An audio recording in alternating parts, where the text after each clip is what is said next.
Dahil nga kakagising lang natin ngayon, mag-alas 2 na ng tanghali.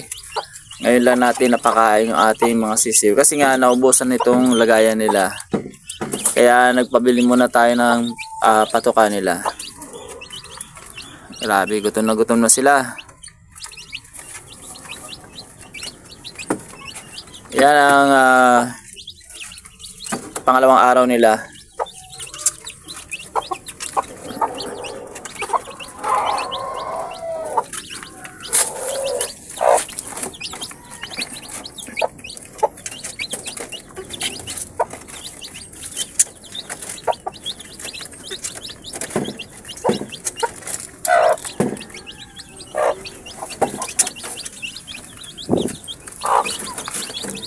Nagwawala yung kanilang inahin kasi nga hindi ko nilapit yung patukaan. Ginagawa kasi ng inahin, kinakalad ka doon sa dulo.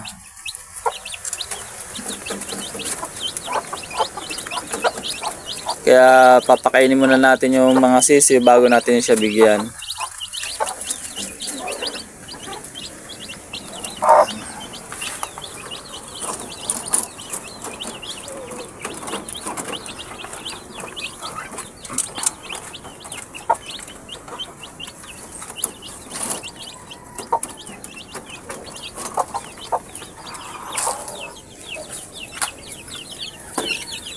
Ito yung ating mga sisiw na nagkaroon ng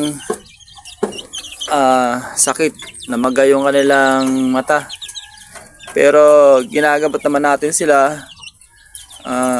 Akala natin kaya na yung lamig. So kailangan kasi nating ilipat ng kulungan, kaya yung karton dito sa loob ng kulungan nila hindi kasya. Yun, after 2 days, yan ang nangyayari sa kanila. Maga na yung mga mata. Sa lamig ng panahon yan, kaya nangyari yung ganyan sa kanila. Kita niyo isang mata niya, no, maga-maga na, tapos nakapikit na. Ang pinapainom natin sila ng gamot nung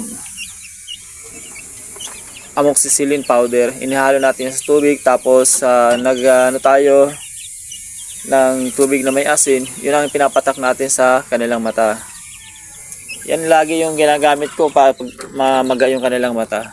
Kahit sa mga tandang natin, yun pa rin ang nilalagay natin. At ito naman, yung mga kapatid nila, ito yung wala pang sakit, kaya pinaghiwalay na natin sila.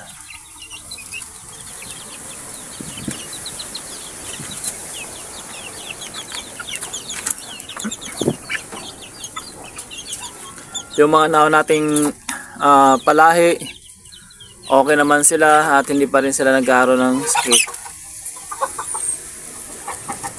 Kasi nga ito, inalis natin ito sa karton, yung talagang malalaki na. Talagang kayang-kaya na nila yung lamig. Yan yung ating puting natin na palahi. At umaasa tayo na maging lalaki man lang kasi nag-iisa lang yan sa bukod sa mga magkakapatid. Yan lang lumabas ng ganyang kulay puti. Kaya sana naman ay maging lalaki yan.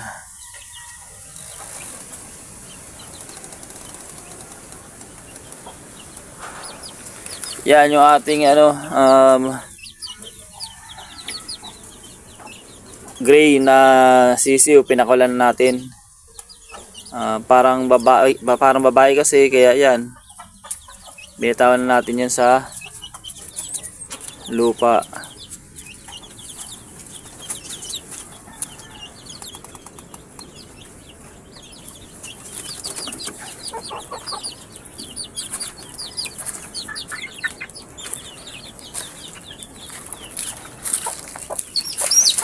Papi!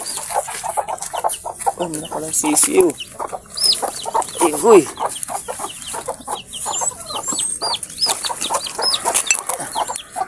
Muntik nang madali ng aso. Papi! Ay, buti na lang nakaligtas yung ating sisiw. Muntik nang sakamali ng ating bantay.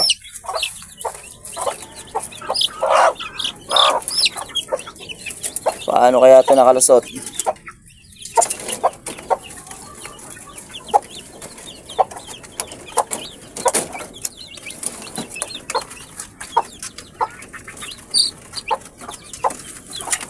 Kung nagkataon na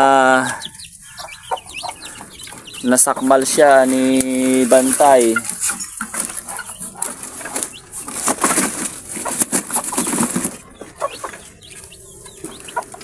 sigurado na bawas naman ating alaga.